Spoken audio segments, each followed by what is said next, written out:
परम पावन, परम पूज्य आचार्य प्रवर के श्री चरणों में सभक्ति वंदना।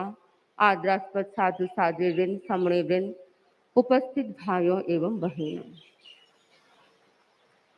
प्रत्येक व्यक्ति दिन भर में अनेक क्रियाएं करता है, खाता भी है, पीता भी है, किचन में काम भी करते होंगे, कोई ऑफिस जाते होंगे।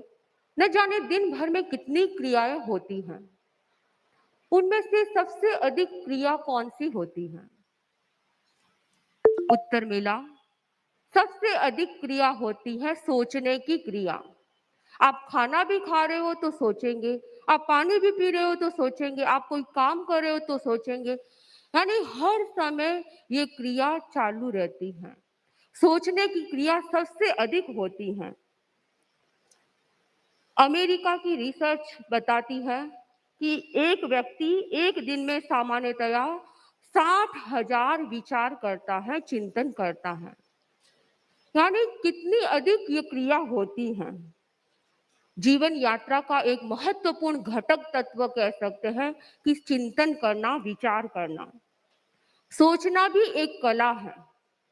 कैसे सोचना, ये हर आदमी के इतना अच्छी तरह से ये ग्रहण नहीं होता है कि मुझे कैसे सोचना चाहिए।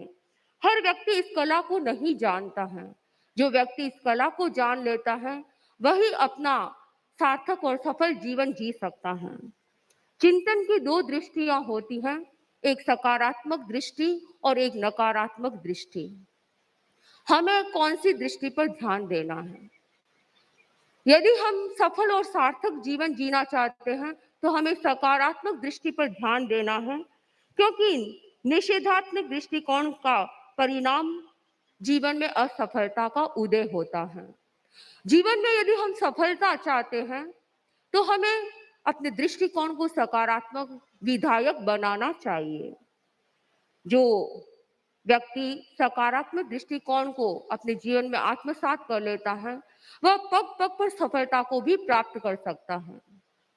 जैसे सकारात्मक दृष्टिकोण का कितना महत्व है, जैसे एक व्यक्ति के शरीर में रीढ़ की हड्डी का महत्व है। यदि रीढ़ की हड्डी व्यक्ति के शरीर में न हो तो आप जानते हैं उसका क्या असर होगा। वैसे ही यदि हमारे जीवन में सकारात्मक दृष्टिकोण न हो, यानी सोच यदि हमारा चिंतन यदि सकारात्मक न हो तो उसका क्या परिणाम हो सकता है। किसी भी क्षेत्र में सफलता के लिए पॉजिटिविटी आवश्यक होती है। चिंतन का प्रभाव हमारे इमोशंस पर पड़ता है, हमारे एटीट्यूड और हमारे बिहेवियर पर भी पड़ता है। हमारे सामने दिन भर में अनेक नेगेटिव थॉट्स हमें प्रभावित करने वाले हो सकते हैं। आसपास का वातावरण भी नेगेटिव हो सकता है और हमारा स्वयं का चिंतन भी नेगेटिव हो सकता है। उससे हमें बचने का प्रयास करना है, उससे अप्रभावित रहने का प्रयास करना है, क्योंकि नकारात्मक चिंतन व्यक्ति को दुखी बनाता है, उसकी उन्नति, उसकी समृद्धि में वह बाधक बनता है। कहा गया है, एक वृक्ष से लाख माचिस की तिलियां बनाई जा सकती हैं। एक वृक्ष से लाख माचिस की तिलियां बनाई जा सकती हैं और एक माचिस की तिली लाखों करोड़ों विचारों को, लाखों करोड़ों वृक्षों को जलाकर राख कर सकती हैं। इसीलिए कहा गया कि हमें सकारात्मक चिंतन करना चाहिए, विधायक दृष्टिकोण का निर्माण करना चाहिए, क्योंकि एक नकारात्मक चिंतन हमारे हजारों हजारों सपनों को खत्म कर सकती है। हमें अपने चिंतन को पॉजिटिव बनाने का प्रयास करना है। नकारात्मक जो दृष्टिकोण होता है वह हम ये कह सकते हैं, हमारे जितने भी नेगेटिव चिंतन हैं वे आत्मा के विभाव हो सकते हैं, आत्मा का स्वभाव नहीं है। आत्मा का तो स्वभाव है क्षमा, आर्जव, मार्दव, लाघव, सत्य, संयम, तप। ये सब आत्मा के स्वभाव हैं। और आत्मा के विभाव क्या है? आत्मा के विभाव है क्रोध, मान, माया, लोभ, ईर्ष्या, राग, द्वेष। ये सब आत्मा के विभाव है। यानी जितने भी नकारात्मक चिंतन हैं वे आत्मा के विभाव होते हैं और जितने सकारात्मक चिंतन हैं वे आत्मा के स्वभाव बन सकते हैं। हमें यो कह सकते हम कि जैन दर्शन की दृष्टि में जो 18 पाप हैं वे हमारे विभाव हैं, आत्मा के स्वभाव नहीं हैं। हमें इन 18 पापों से बचना है। अपने जीवन में सुखी बनने का एक मंत्र यही है कि हम अपनी सोच को सकारात्मक बनाएं। आत्मा की विभाव में हमें न ले जाने वाले ऐसे तत्वों पर ध्यान देना है। तो आत्मा को विभाव में ले जाने के लिए, सब आत्मा को स्वभाव में ले जाने के लिए हमें अपने दृष्टिकोण को सकारात्मक बनाना है। हरिकेश बल नाम का एक बालक था। उसे बहुत गुस्सा आता था, चंडाल जाति का था और बहुत गुस्सा आता था। वह अपने साथियों के साथ खेल रहा था। खेलते खेलते अचानक आपस में बच्चे झगड़ने लग जाते हैं। हरिकेश बल बहुत अधिक गुस्से में आता है और बच्चों के साथ झगड़ रहा था। उसे उधर कुछ लोग खड़े थे। उन्होंने देखा ये बच्चा बड़ा ही बदमाशी कर रहा है, बच्चे साथ में खेल रहे हैं लेकिन ये पीट रहा है, इसे दूर करना चाहिए। कुछ लोग आए और उस बच्चे को दूर कर दिया।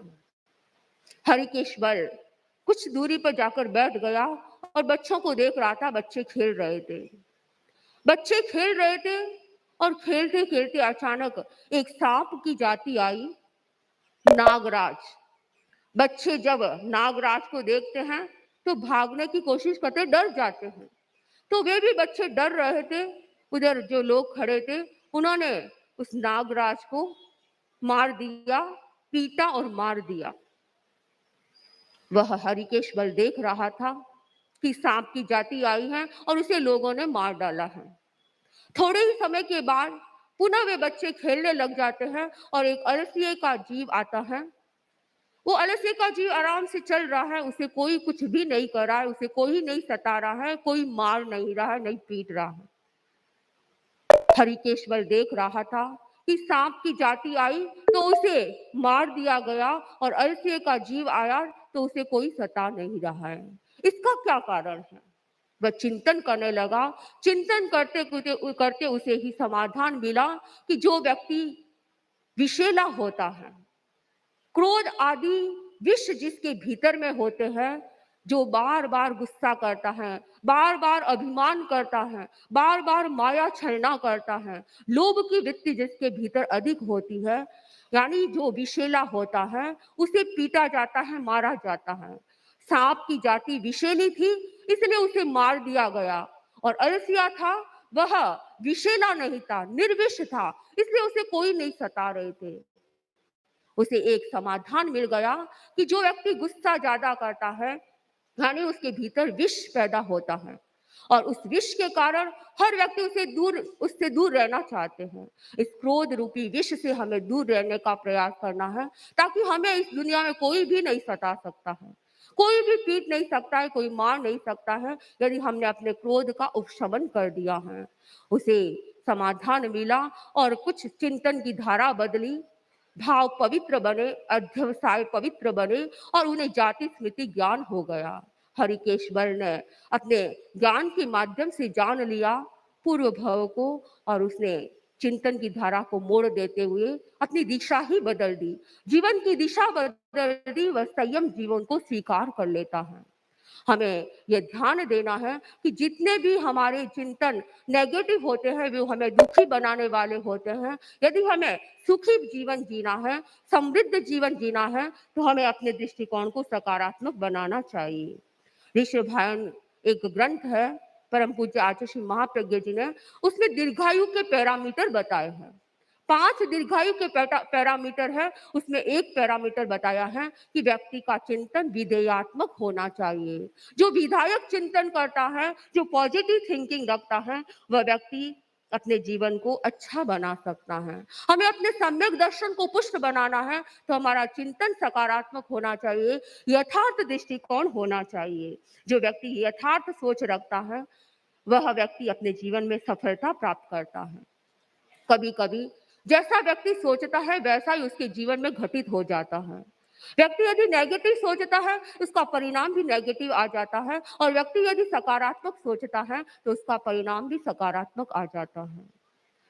एक बहन थी जिसने कभी असाध्य रोग से ग्रस्त व्यक्ति को देखा था वह भी ये चिंतन करने लगी कहीं मुझे बीमारी न आ जाए, बीमारी न आ जाए, मैं भी कभी कैंसर से ग्रस्त न हो जाऊं, ऐसा चिंतन कर रही थी। और चिंतन करते करते एक दिन जब उसने डॉक्टर को टेस्टिंग और बार बार टेस्टिंग करवाने जाती डॉक्टर से कि कहीं मेरे कैंसर की बीमारी न हो गई हो, ऐसा करता करते चिंतन करते करते वास्तव में ही उसको असाध्य बीमारी ने ग्रस्त लिया। वह असाध्य बीमारी से ग्रसित हो गई। क्यों हुई? क्योंकि उसका चिंतन भी वैसा ही बन रहा था और इस कारण वह व्यक्ति जैसे भाव सोचता है, जैसा चिंतन करता है, उसका रिजल्ट भी वैसा ही मिल जाता है। एक माँ प्रतिदिन ये चिंतन करती कहीं मेरे बेटे का एक्सीडेंट न हो जाए। जब तक घर नहीं पहुंचता यही चिंता रहती, मेरे बेटे का एक्सीडेंट न हो जाए, एक्सीडेंट न हो जाए। और ऐसी ही चिंतन करते करते एक दिन ऐसा ही हुआ कि उसके साथ वैसा घटित हो गया, उसके बेटे का एक्सीडेंट हो गया। कोई व्यक्ति यह सोचता है, बच्चे बैठे हैं मेरे सामने, बच्चे यदि ये सोचे कि मैं एग्जाम में फेल हो जाऊंगा, फेल हो जाऊंगा, फेल हो जाऊंगा, तो एक दिन ऐसा ही आता है कि वह फेल हो जाता है। यानी नकारात्मक चिंतन का प्रभाव भी नकारात्मक पड़ता है। हमें अपने चिंतन को सकारात्मक बनाना है। हम कई बार ऐसा सोचते हैं कि मैं भूल न जाऊं, ये बात मुझे याद रखना है, मैं भूल न जाऊं, और वैसा ही हो जाता है कि वह भूल जाता है। जो बात याद रखने की होती है वह भूल जाता है। तो हमें अपने चिंतन को सकारात्मक बनाना है और सकारात्मक चिंतन वाला व्यक्ति ही अपने जीवन को सफल बना सकता है। पॉजिटिव रहने के लिए हमें क्या करना है? अपने चिंतन को सकारात्मक बनाने के लिए क्या करना है? जीवन में अनेक घटनाएं हमें प्रभावित कर सकती हैं, लेकिन यदि चिंतन सकारात्मक होता है तो हम उससे अप्रभावित रह सकते हैं। निमित्त अनेक मिल सकते हैं लेकिन उनसे अप्रभावित रह सकते हैं। तो हमें अपने चिंतन को सकारात्मक बनाने के लिए सबसे पहली बात हमें ये सोचना चाहिए, हर बात को लेट गो करना सीखना चाहिए। जो बात हमारे काम की नहीं होती है उसे लेट गो करने का प्रयास करना चाहिए। बात सुन ली लेकिन जो हमारे काम की है ही नहीं, उस पर चिंतन व्यर्थ करना कोई मतलब नहीं। तो हमें ये सोचना इस बात को लेट गो करें। दूसरी बात है कि ये चिंतन करें, कोई बात हमारे साथ ऐसी घटित हो गई जो अनहोनी मान ले, ऐसी बात के लिए व्यक्ति ये चिंतन करे मेरे साथ ऐसा क्यों हुआ, तो व्यक्ति को ये चिंतन करना चाहिए रात गई बात गई। ये सोचे कि रात गई बात गई, यानी जो हो गया हो चुका, उसे अब उस पर चिंतन करने में कोई फायदा नहीं है। तीसरी बात, व्यक्ति के जीवन में कभी उतार चढ़ाव आते रहते हैं, कभी अच्छे दिन आते हैं, कभी बुरे दिन भी आते हैं। जब व्यक्ति के बुरे दिन आते हैं, दुख के क्षण आते हैं, तो व्यक्ति यह चिंतन करे कि ये दिन भी बीत जाएंगे, क्योंकि हर समय एक जैसा नहीं रहता है। तो ये चिंतन करना चाहिए कि ये दिन भी बीत जाएंगे। और जब कभी कुछ घटित हो जाता है तो व्यक्ति यह चिंतन करे कि जो होता है अच्छे के लिए होता है। क्योंकि व्यक्ति जब ये सोचता है मेरे साथ ही ऐसा क्यों होता है, मेरे साथ ही सब कुछ ऐसा होता है, ये चिंतन करता है तो वह दुखी बन जाता है। ये सोचे कि जो होता है मेरे अच्छे के लिए हुआ है और आगे का अच्छा ही होगा। और अपने चिंतन को सकारात्मक बनाने के लिए प्रेक्षा ध्यान के प्रयोगों को आत्मसात करना होगा। जीवन में यदि व्यक्ति प्रेक्षा ध्यान के प्रयोगों को अपनाता है तो उससे भी व्यक्ति अपने चिंतन को सकारात्मक बना सकता है, अपने जीवन में सुखी बन सकता है। कुछ ऐसे प्रयोग जैसे दीर्घ श्वास प्रेक्षा का प्रयोग। जो व्यक्ति दीर्घ श्वास प्रेक्षा का प्रयोग करता है अर्थात उसका श्वास लंबा हो जाता है, और जिसका श्वास लंबा होता है उसका चिंतन भी सकारात्मक होता है। जिसका श्वास छोटा होता है उसका चिंतन भी नकारात्मक बन जाता है। हमें ये चिंतन करना है कि हम इस ध्यान पद्धति को अपने जीवन में अपनाएं।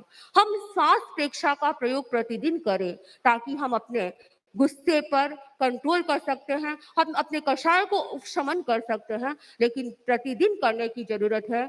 एक दिन किया 10 दिन छोड़ दिया तो उसका इतना फायदा नहीं हो सकता है। यदि कुछ दिन पहले ही मेरे पास प्रेक्षा ध्यान के जो प्रशिक्षक थे वो आए, उन्होंने कहा कि महाराज हम निरंतर प्रतिदिन 40 मिनट ध्यान करते हैं, और उसका उन्होंने अपने जीवन में जो परिवर्तन बताया, उससे ऐसा लगता है कि वास्तव में जो व्यक्ति निरंतर प्रेक्षा ध्यान का प्रयोग करता है, उससे कुछ न कुछ लाभ प्राप्त हो सकता है। लेकिन निरंतरता जहाँ नहीं होती है, कंटिन्यूटी जहाँ नहीं होती है, वहाँ इतना फायदा नहीं हो सकता है। हमें निरंतर प्रेक्षा ध्यान के प्रयोग करने चाहिए, दीर्घ श्वास प्रेक्षा का प्रयोग, भस्त्रिका का प्रयोग करना चाहिए और हमें अपने चिंतन को हित मित शिष्ट चिंतन की ओर ले जाना है। हमें विशिष्ट चिंतन करना है। परम पूज्य आचार्य प्रवर के जीवन से हम प्रेरणा लें कि आचार्य प्रवर की इर्द गिर्द कौन सी ऊर्जा प्रवाहित होती है, सकारात्मक ऊर्जा प्रवाहित होती है।